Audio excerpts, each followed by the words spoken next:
Babala po sensitibo ang mga video na susunod naming ibabalita.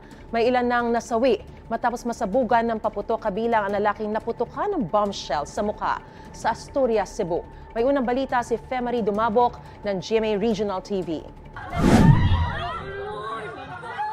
Humandusay sa daan ng 10 taong gulang na lalaki sa Talisay City, Cebu. Tinamaan pala siya sa dibdib ng mga tumalsik na bato nang sumabog ang paputok na Goodbye Philippines. Napuruhan ang kanyang puso at agad siyang binawian ng buhay. Kritikal ang lagay ng isa pang minor de edad habang sugatan ng 3 pa nilang kapitbahay na edad 8 hanggang 17. Ayon sa kapitan ng barangay, nakatanggap sila ng ulat na may lalaking nagtungo umano sa isang bakanting lote habang may dalang 3 Goodbye Philippines. Dunay tao dito ma'am nga nagpabuto nga gikan sa Bulacau, Crusan, kanang tulo pabok ang ipabuto nila ma'am.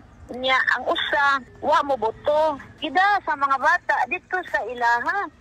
Unya usa kay nahitabo ma'am murag ilaha ba kahanggi kuan na didukdok baka nila o unsa ni boto. Nakikipag-ugnayan na sila sa Talisay City Police para matuntun ang lalaking nagdala umano ng pinagbabawal na paputok sa kanilang barangay.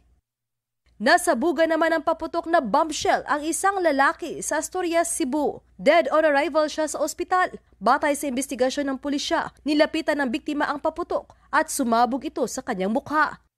Ganyan din ang sinapit ng 44 anyos na lalaki sa Dagupan City. Ayon sa mga saksi, gumawa ng improvised bombshell ang lalaki sa tapat ng nirerentahan niyang bahay. Naghulog siya ng 5-star pero hindi ito pumutok agad kaya sumilip ang biktima. Nakita namin si kuya, nagpapaputok. Akala lang po namin nadulas siya. Yung po pala may tama na po pala siya nun. Sinilip niya pa po, bigla pong tumama sa kanya yung paputok dito. Hindi naman po namin alam na naputokan na kaagad. Naisugod pa siya sa ospital pero nasawi siya kalaunan. Madami siya kasing sinindihan na 5-star. Then yun yung nag-cause ng lacerated wound niya dito sa may occipital area. May kasama din kasing fracture, skull fracture.